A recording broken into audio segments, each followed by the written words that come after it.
Thanksgiving, everyone.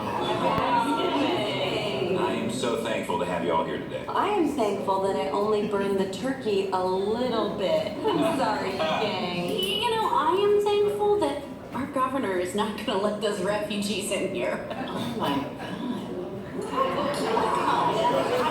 You know, I heard the refugees are all ISIS in disguise. Oh, yeah, that's true. I actually saw an ISIS in the A&P today when I was picking up the yams. No, you didn't, Aunt Kathy. That was an Asian woman. You know what? I have a question for you. Why is it that your friends keep antagonizing the police? Why would you ask my boyfriend Well, that? I'm just trying to get to know Jamal. That's very constitutional. Excuse me? Well, she's a guest here.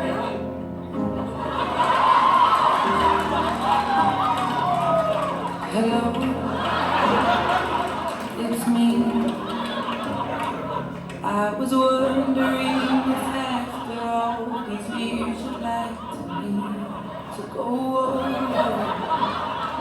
everything. They say the time's supposed to heal me up, but I ain't done. Oh, your grandparents are here. How was the flight? Oh, it was good.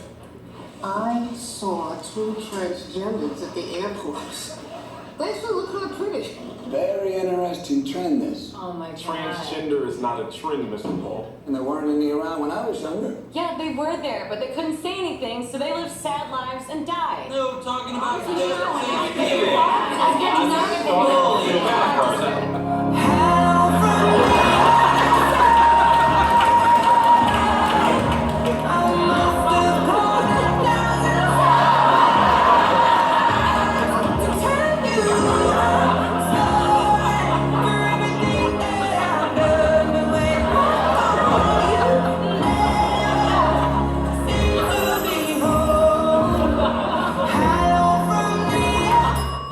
Oh, the pies are ready. And I am ready to vote for Ben Carson. You are such a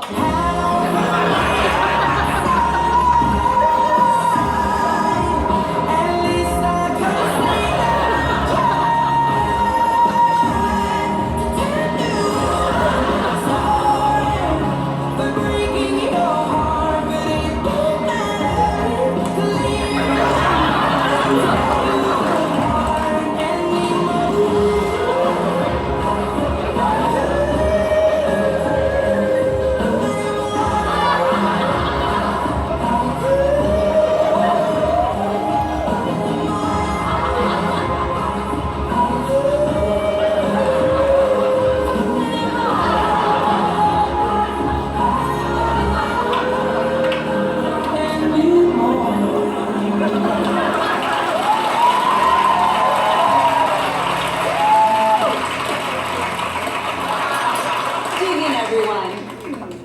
Thanks, Adele.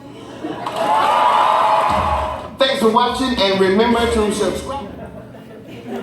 Well, how was your Thanksgiving? Was it good? Did it turn out like an SNL episode? It's always a little dangerous, having Thanksgiving dinners together. You never quite know, if you're going to escape the political conversations around the dinner table. I read on the news this week that the number one fear for Americans going into Thanksgiving this week was whether Grandma and Aunt Marjorie were going to bring up, the whole political conversation around the table. And I don't know, did you escape that? Did you get by without it? All right. Oh, that's really good. It could cause a lot of drama around Thanksgiving time, especially a year like this year. We got all this political stuff just kind of flying around in the wind. I mean, a lot of households are disrupted, and a lot of Thanksgiving meals are interrupted by a bunch of political talk. We were sitting around at our dinner table, and we were at my in-laws' house, and Tanya's grandma was there, and we had, brothers and sisters and aunts and uncles and all that kind of stuff there. And we're sitting around, and we made it most of the way through the meal. And Tanya's grandma says, "You know what? We've made it through this whole celebration, and no one's talked about Donald Trump or politics even once." And I said, "Don't jinx it. Why did you say it? Don't say it." And we were laughing, and my father-in-law, he just kind of looked up, and he said, "Yeah," he says, I just didn't expect that here." He's like, "Because just in our family, we just don't have that kind of drama." And I thought, you know what, that's really true, at least on Tanya's side of the family. We really don't have that much drama. We can get together and hang out. We're not going to talk about that stuff. Now, my side of the family, it's kind of a different ballpark there, but we just don't have that kind of drama on that side of the family. But sometimes there can be a lot of drama around the holidays with family, can't there? And sometimes there's a lot of drama when it comes to church. You ever notice that? You ever notice there could be a lot of drama involved with church? Some are like, no, I've never seen that at all. Yeah, there could be a lot of drama. Now, some of it is sort of unavoidable, and I'm not sure that we really would want to avoid some of the drama that's associated with church. For instance, we're all like regular people in here, and we all have real problems, and sometimes some of that just kind of stuff leaks out. We're flawed, we got real problems, and we sort of take a certain amount of pride in this group in trying to be authentic and true about those struggles that we really have. We put it on our banners and stuff like that, and we're just going to kind of be okay with the fact that we're not going to try to gloss over it and sweep it under the rug and pretend that we're not okay. And just kind of acknowledge that we have some flaws and that there's some drama in our life, and so something that just kind of leaks into our group at sometimes, and it's sort of unavoidable, and it makes church a little bit messy, rightfully, I think. It's a certain amount of drama that it's just sort of that's the way that we want it. But occasionally, some people try to intentionally create drama in the church, and it harms people. It causes all sorts of problems. And then what do you do? Well, we're doing a series. We're looking through the book of Titus. If you want to turn there, if you have your Bibles, you want to turn there. If you want to look on the screen, it'll be up there. You can look on your phone or iPad or whatever else you brought along. But I think it's worth just kind of opening up and looking at and following along. We're calling it The Good Life. We're studying this book of Titus. It's a letter. It's a letter that was written to a preacher on the island of Crete. And those of you who've been here for the last few weeks, you probably know what I'm going to say here. Just kind of recap it all. This island of Crete, it just wasn't a very good place to live. It was a tough place. The people who lived there at this point, they were considered the most despicable people on the face of the planet, at least at this point in history and maybe in the history of the entire world. They were known worldwide as what? Pirates, that's right, arg. But also as liars. Paul we're going to read this verse today, but in Titus 1:12, he says it's been said that everybody who lives on Crete is a liar. Oh, and by the way, it's true. He just says you can just kind of sum up all these people here as liars. And what we discovered is that they were swindlers. They'd taken lying and deception to an art form. They'd become proud of it. And so there was a whole slogan called the Cretan Way. And it was just, how can I just deceive you and pretend to be something other than what I really am in order to, in some way, rip you off. And so you couldn't trust anyone on Crete. You couldn't trust your family. You couldn't trust your neighbors. You couldn't trust your government. And their primary industry was piracy.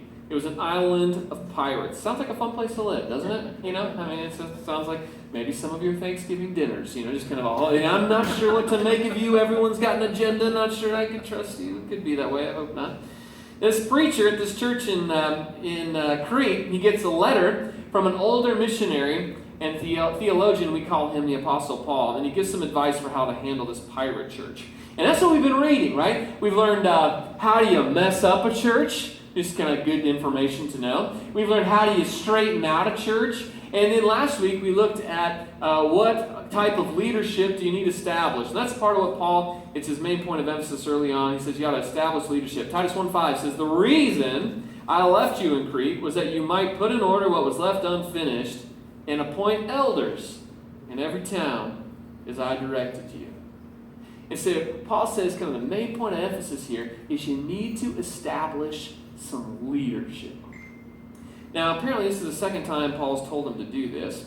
He said you need some elders. And so what are elders? Well, we looked at it last week. We saw the qualifications for elders in chapter 1, verses 6 through 9. If you missed it, you can go online, you can listen to it, or you can kind of read the qualifications there. But what we figured out last week is that the qualifications to be an elder, there's really only one. Do you remember what it was?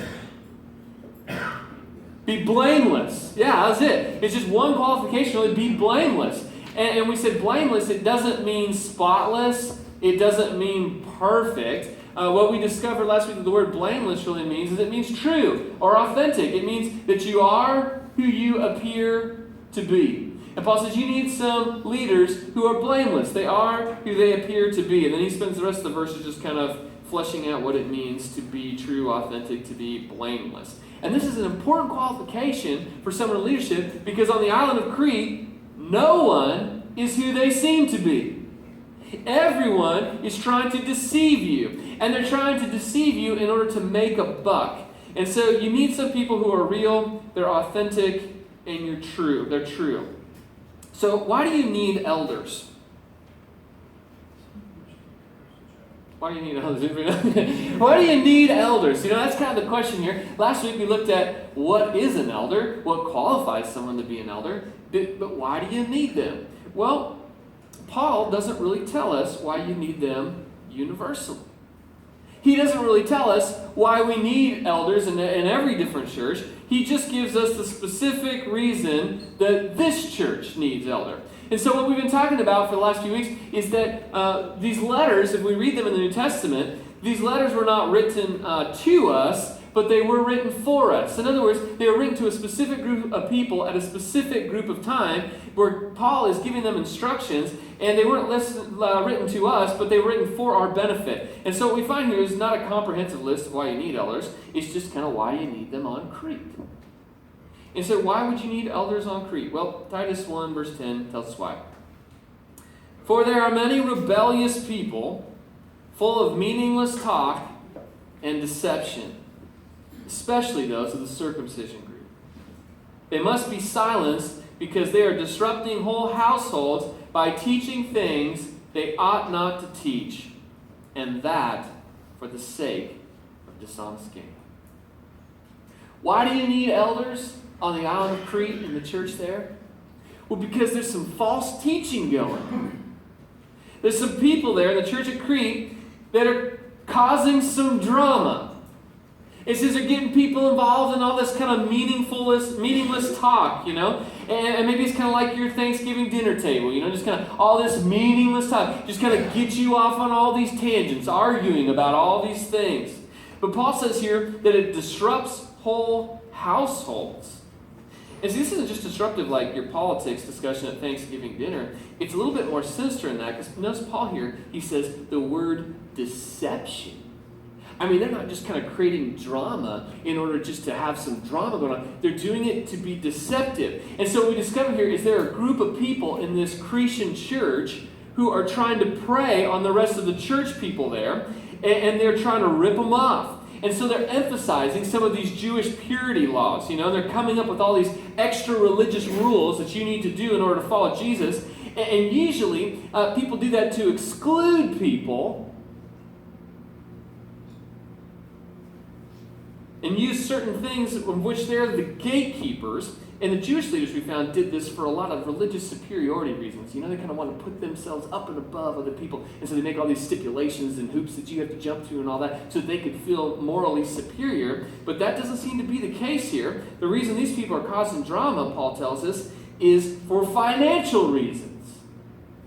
To make a buck.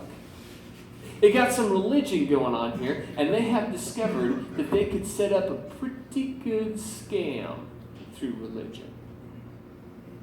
Now, that would never happen today, would it? That you could just use religion for financial benefit.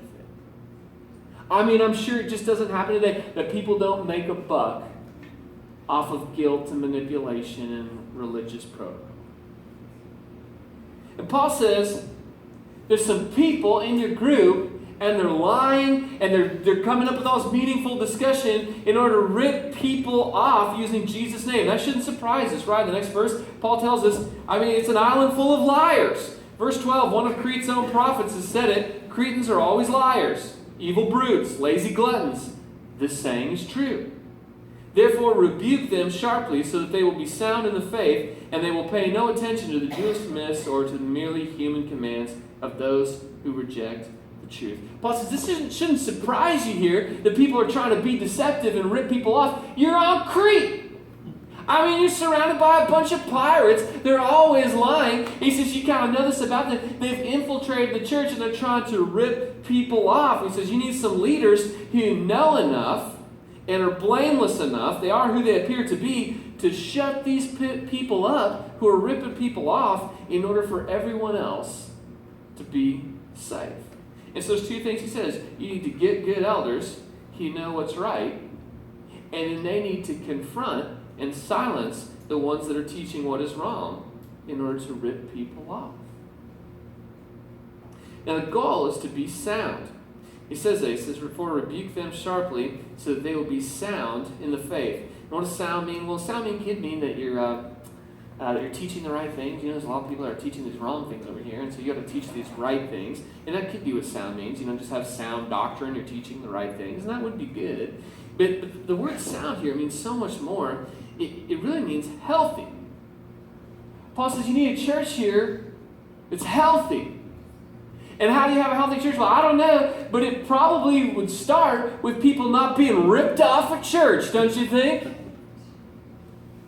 Paul says you ever want to live the good life at church, you're going to have some leaders that are who they appear to be, who can silence these people who are trying to rip people off. It's the only way you're going to have a healthy church. And so he uses, in verse 13, he uses the word them, rebuke them. He's talking about the false teachers. But then he uses the word they, so that they will be sound in the faith. And there he's talking about the church. And Paul's saying, you're going to have to deal with these crooks in order to protect the church. Verse 15, to the pure all things are pure, but to those who are corrupted and do not believe, nothing is pure. In fact, both their minds and consciences are corrupted. They claim to know God, but by their actions, they deny Him. They are detestable, disobedient, and unfit for doing anything good. And that last line is pretty strong, isn't it? These crooks that you've got at church, these pirates who are pretending to say all the right things but are really just kind of deceiving you in order to rip you off, he says they're detestable. That word there, I was trying to look it up and find out kind of what this word means. In fact, this word is so hard, there's really not an English equivalent to it. It's just a word that just means it's just so detestable, it's just so bad, there really isn't an English equivalent to it. It's just Paul saying, he really takes spiritual corruption seriously. He said, I can't even describe to you how bad it is that people would want to rip other people off in the name of religion. And that's a pretty good lesson and reminder right there for us, isn't it? There's a lot of religious hucksters out there selling a version of Christianity in order to try to just kind of rip people off and make a buck. And Paul thinks this is pretty serious. You got to deal with it. And so Paul writes to Titus and he says, you need to get some leaders who can deal with the crooks. So why does Crete need elders? Because they got a bunch of crooks. So why do we need elders though? Because, I was kind of thinking about our church here, let's just take this home. It was written to them, not to us, but it's for us. So it was written to them. Why did they need elders? Well, because they had a bunch of crooks. But what is it that we're supposed to take out of it? Because I was thinking about this crook, this group, and I was kind of thinking through it, and I was trying to think through which one of you were crooks, and I was trying to kind of figure out, and say, I just don't think we have a bunch of crooks here, I don't think that's our big problem. If Paul was going to write a letter to us today, he says, you need to find some elders and just kind of look around your group and find the ones who aren't ripping people off, find the ones who aren't pirates, the ones who aren't just, cheating people and deceiving people. And I was thinking about our group, and I was like, most of you don't look like pirates. I just kind of look around, I don't see a lot of that here. And so why do we need elders? I wonder that. Because if Paul was going to write a letter to us today, what are the things that he would find as needs that we have that we might need elders for? Why does the church in Crete need elders? Well, because they have a need. What is the need? There are crooks ripping people off. And so the need is to silence those crooks. But what are our needs? May not be crooks, but what are our big needs? Why would we need elders? Well, I don't know exactly what Paul would write. I could just guess, but here's some needs that I think are pretty valid for us as a church. The first one is this: vision for the future. We don't have a lot of swindlers here, but we have a big need for vision for the future. When I first joined up with this group a few years back, it's funny because everything just kind of was always just about survival. It's just kind of, how can we make sure that next Sunday we can meet together? I mean, how could we just kind of keep this whole thing going? And it was just kind of like, it's a bit like trauma, you know, the person, you find them on an accident scene, and we're all just kind of putting our hands at where it's bleeding the worst, you know? Kind of how can we just kind of get this thing stabilized? How can we survive? And I'll tell you what, I mean, that 4 years ago when all that happened, I feel like we just had the exact right leaders in place in this church just to kind of stop the bleeding where it was bleeding and make sure that this thing survived. And I thank God every day for that. I think it's just a miracle that God has saved this church and helped this church grow and become what it is. I mean, it's just kind of amazing. And it feels like we just had the exact right leaders at the exact right time in order to make sure that this church survives. But now I don't know that we're thinking about survival so much anymore. I mean, we survived. But now it's really time for us to be thinking, where are we going? I mean, we survived, that's good, but now what are we going to do? And who do we want to be? And what are the things that we want to value going forward? And what are the things that we are going to do? And maybe more importantly, what are the things that we're just not going to do? Maybe every other church, you know, we're going to do these ministries and these kind of things, but maybe we're going to say, no, we don't want to do that because we're going to kind of focus on these things. What is that for us? What is it as a church that we want to be known for? When people kind of just mention the name of this group, what is it that we want to be known for in that? What's distinctive about us? I mean, we have some unique issues as a mobile church, don't we? You know, where are we going to meet? I mean, are we always going to meet in this room? And if we're going to meet in this room, are we going to change this room? Are we going to meet somewhere else at some point? I mean, it'd probably be good to have some leaders who are good at thinking through all that kind of stuff, wouldn't it? It's probably some business acumen stuff that's important here. I mean, how do we plan for the future? I mean, we were somehow able financially to survive and steady out, but kind of how do we save resources and plan for the future and do all this kind of stuff together as a group? You know what I mean? It feels like this is just kind of the time in the life of the church where if Paul was writing to us today, he'd say, you need some leaders, some elders with a vision for the future. It's a need for us, I think. Here's another one. Protection of our mission and identity. You see, that's one of the key things of leaders is that they protect the mission and the identity of the group. I have noticed that it is so easy to start off on a direction and be about certain things, but as you get down the road, you sort of drift. And you started off being all about this, but the farther you get down the road, and people change, and leadership changes, and things are different. And I think I even read this week that every 7 years, like a church is just kind of makeup of just kind of who's a part of the church, like turns over about 80% almost every 7 years, just because people move and they come in and they go and all that kind of stuff. And as those people changes, leadership changes, I mean, you could just kind of start off on this course over here and we're all about this, but as those things change, you just kind of drift, and all of a sudden you get a few years down the road and you feel like we're kind of more about these things now than we are over here. And it's funny how quickly that could happen. I was part of a church once, and I just originally, it just seemed so innovative. It was so outward focused. It was so much not about kind of what our preferences are, but we're kind of trying to reach out to people that are out here. And it was very flexible, and it was always trying to come up with new ideas and be progressive in their thought and all this kind of stuff. And then just over the years, there was kind of a leadership change. You know, it was one person here, and then some people attracted to them came. And pretty soon you got down the road quite a ways. And after this whole leadership change, you found this church, it wasn't the same church anymore. It just kind of gradually drifted. Where before, it was very risk-taking, now it was very safe. Where before it was very progressive, now it was very conservative. Where before it was very outward-focused, now it was very inward-focused. And it was the same name on the church building, but it just didn't feel like the same church anymore. You know what I mean? You see, we need some leaders who know the mission and the identity of this group. I mean, that's why we need some leaders who have a little bit of history here. Who kind of, I remember, you know, when these banners were made. Well, not these banners, they were made about a year ago. But the original banners, you know, I remember, you know, kind of what these words on these banners mean. I understand, maybe I wasn't there when they were created, but I know what these words mean. I understand the identity and the mission and the vision of this church. I mean, we want some people who have some history with us, who kind of understand us, who get the vibe of this group. You know what I mean?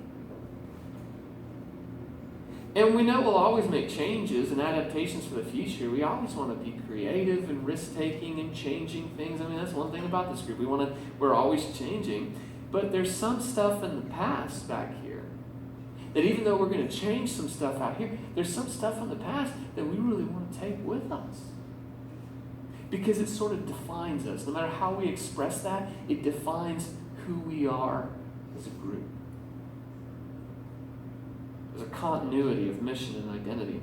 And it's too easy to get lost without a commitment.